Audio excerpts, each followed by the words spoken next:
Kadhugaadhaaf jireenya soome dhaqqabachuuf goota kaleessa.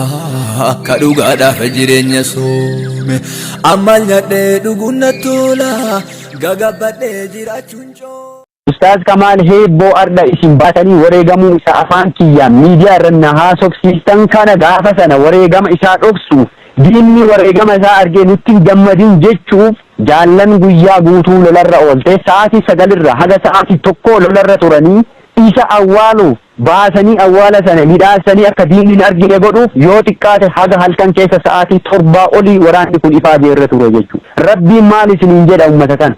Maal isiniin jedha? Rabbi jala deemtanii rabbi jala teessanii waan hubatamuu qabu maanan gaafanne maanatti nan bilbil miidiyaan rabbaate maayyita miidiyaan rabbaate maa diina faana sirbita hoogganni naannoo sanii bilbila isaanuu kenna waan akkasiitu dubbatamaa jira adda baafanne maaf hin jenne waan nama ajaa'ibu waan nama dhibu harda yoo viidiyoo suuraa poolisoota gaafa sana boojinee maxxansine bifa fuula isaanii kalarii jijjiirtanii inni isa kana jettanii dubbattan ceerri haga kana caaleen jiru jechuudha. Nu ceersitanii jechuudha. Dhugaa isinitti maan ceera guddaadha jechuudha.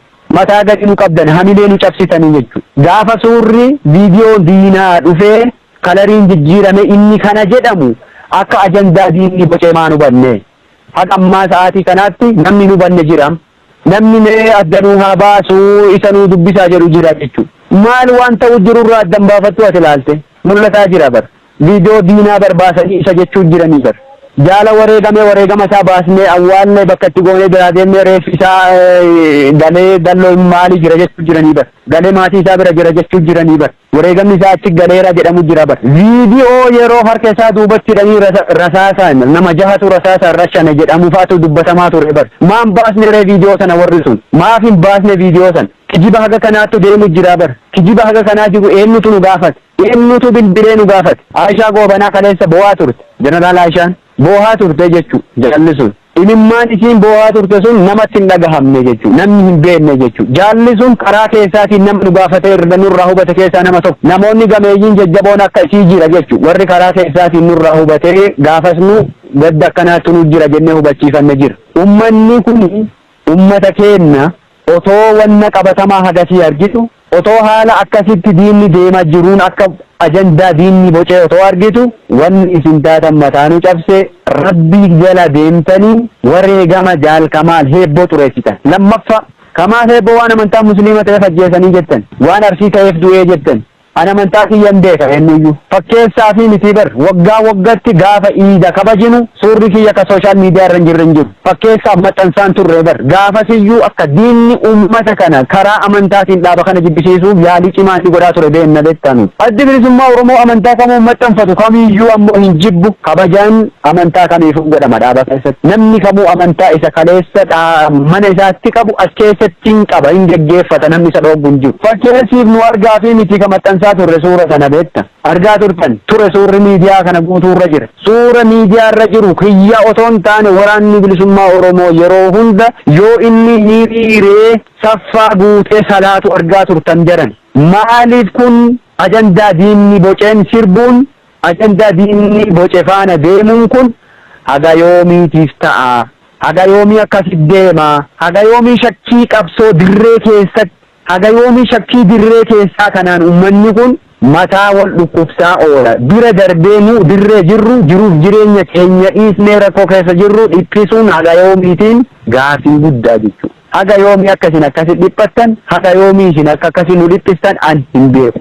Waan Kamaal Hebboo irratti rabbiin olaane rabbiin guddaan irraa isin gaafataa jechuudha. Warri hadda reeffa isaa boqonnaa dhoowwitanii nu'uu inni irraa kufee qaanu baname madaa keenya tuttuxxanii boqonnaa nu dhooggitan rabbiin tokkichi gatii keessan isinii kaffala jechuudha. Gatii keessan ammallee rabbi isinii hin dhabinii jechuudha. Gatii Kamaal Hebboo irratti isin taphattan reeffa Kamaal Hebboo isin irra dhiichiftanii diina irraa dhiichisiisuu jirtan kun rabbiin tokkocha ta'e gatii kana isinii hin dhabu jechuudha. Gatii kana isinii hin dhabinan waan biraan jedhu jechuudha.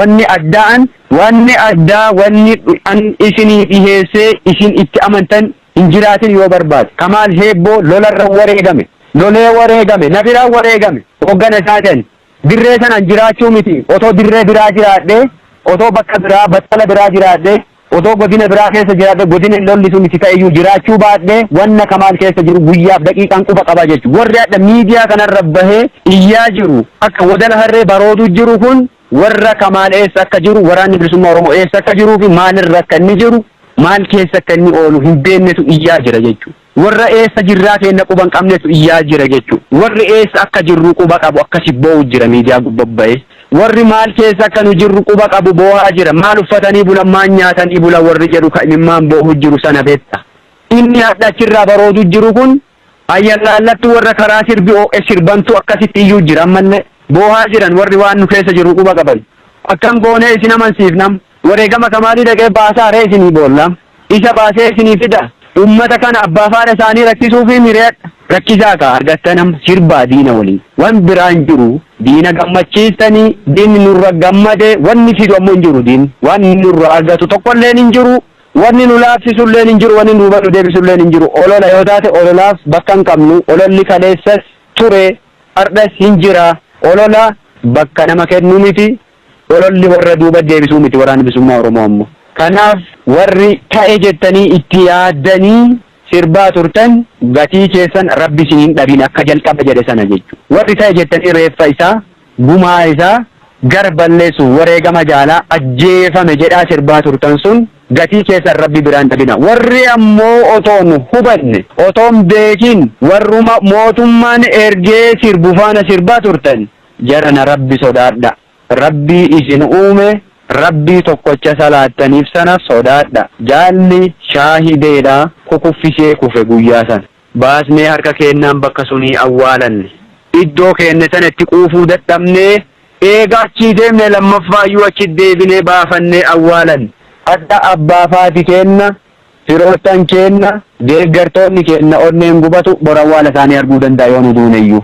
Dhalootaaf hinnee dabarra. Dhaloota qabsiifnee mallattootti goonee bira darbinee jirra. Godaannisa uummanni keenya qabaaf akkas godhuu jira. Kadirree irratti waraabessi nyaate meeqatu jira jaallan keenya kabaafannee awwaalanne dhiisi. Wareegamni hin jennu barnuuti gaafa diinni wareegama keenya alarratti hin argin. Wareegama lammaffaa nu kaffalchiisan jalqabaan jedhu wareegama akkasitti nu dhoffannee akka nun argineef awwaalanne isan nu dubbistanii jechuudha. Kanaaf gama Ustaaz Kamaal Heebboo jaal Kamaaliitiin rabbii Jannatul Firdoos isaaf haa hiruu waan jedhu waan biraa hin qabu. Kamaal dirree kanarraa waa hirdhise dirree kana qaaha itti bane jaallan tana cufa irraa gaaddisatu irraa ka'e jechuudha. Gaaddisatu irraa mulqame. Kamaal jechuun gaaddisa waraana kanaati. Gorsa waraana kanaati. Abbaa naamusa waraana kanaati namni kun. Naamusa isaa irraa waa hedduu barata waraanni kun.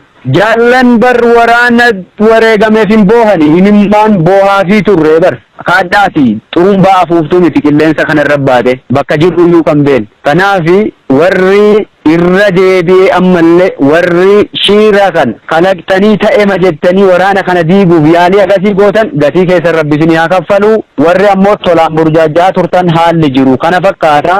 Gama biraatiin waraana bilisummaa Oromoo bifa kanaan cabsina jedhee warri sirbaa jirtaniif sirbuufasii achilla jirtan wallaahi wabillaahi rabbitti isinii kakadhe waraana kana daqiiqaaf sekendiif duuba deebisu sadarkaa inni irra jirurra duuba deebisuu miti maayikiroo sekendiif sochoosuun akka hin danda'amne cimsitanii beekuuf hubachuu qabdu isiniin jedha. Waraanni kun xiiqeffatee jabaatee bakka inni itti wareegame maaliif akka inni wareegame yoo xiqqaate bar ergasii lola lama jajjabaa lole achirra waraanni kun lola ciccimaa lama lole lola guyyaa 12 fi lola guyyaa 18 lola ciccimaa lola jajjaba wareegama nama kaffalchiisuu lole dachaan baasaa ture gumaasa dachaan baasuu jira hardhanne dachaan baasuu jira jechuudha. Ammas borulle yoo ta'e bakka inni itti wareegame isa qofa miti jaallan nurraa kufan imaanaa isaan nurra gatanii deeman ba'aa isaan nurra dhiisanii deemaniif ololli nun laaffisu.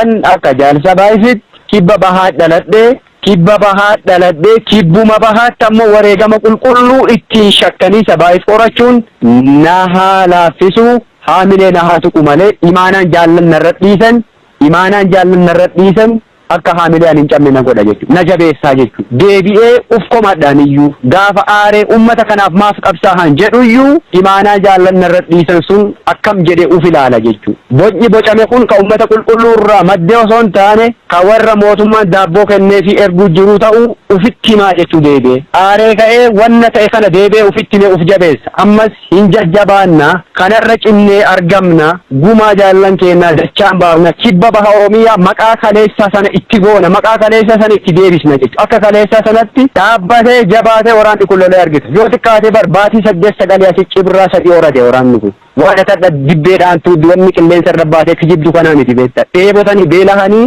daa'ima isaa afaan qabanii daa'imman isaa afaan qabanii warri adda miidiyaa kanarra gangalatanii boohu jiran akkasii nu dhabsuuf yaaluu jirtan kana hubatanii boohaa jiran kun beelahanii dheebotanii waraana kana hidhachiisanii jabeessanii bar sadarkaa kana biraan gahanii sadarkaa kana caalaa immoo jabeessuuf xiiqeffatanii hojjechuu jirani hojjetaa jirani biyya keessaa falaan irratti hojjechuu jirani jechuudha jabeessaa jiran jabaataa jira waraanni. Ayyee gaaffii keenya gara goolabaatti geessineerra mee gama tokkummaa uummata Oromoo akkasumas tokkummaa qabsoo Oromootiin wal qabsiistanii uummanni Oromoo haala hundumaa diddaa qabsoo keessatti geggeessaa jiru hidhannoo tumsuun wal qabatee haalota tokko irratti waan gabaabaa nuu jedhaati. Ayyee gaaffii keenya goolamnayyee.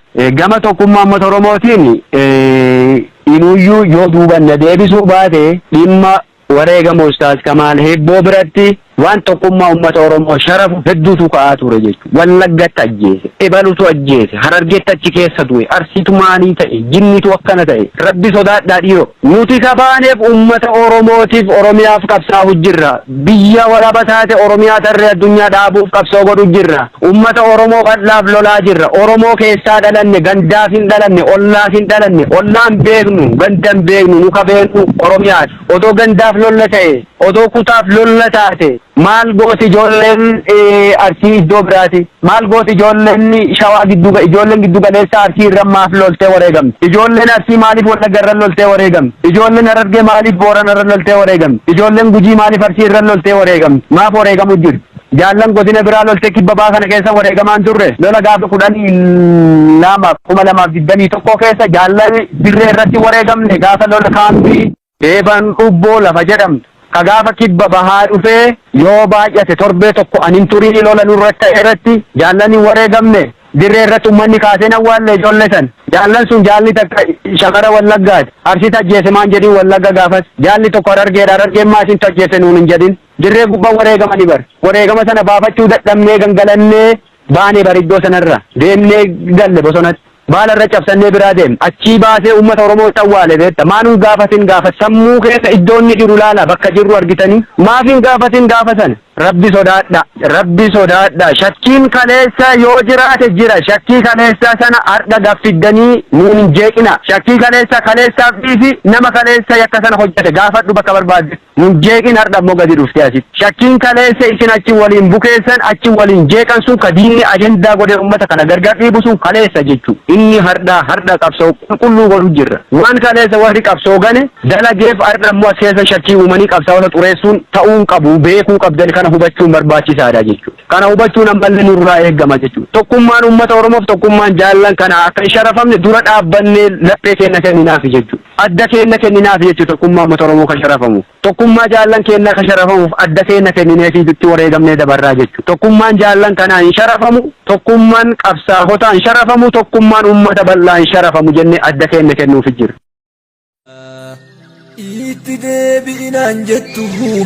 deebi'inaan jettu anis ofirraa bahi durumaanuu biyya irraa uumame wayarra biyyee tahi durumaanuu biyya irraa uumame wayarra biyyee tahi biyyeen haadha tiyyaa Oromiyaan naaf biyyaa yoo biyyallee gadhiise haadha tiyyattuu galaa haadha tiyyaafoo galaa. Yoo jiraanne wal garraa obboroo bilisummaa yoo jiraanne wal garra obboroo bilisummaa yoo jiraanne wal garra obboroo bilisummaa yoo du'e eessa jalumaa dhaamsi isinii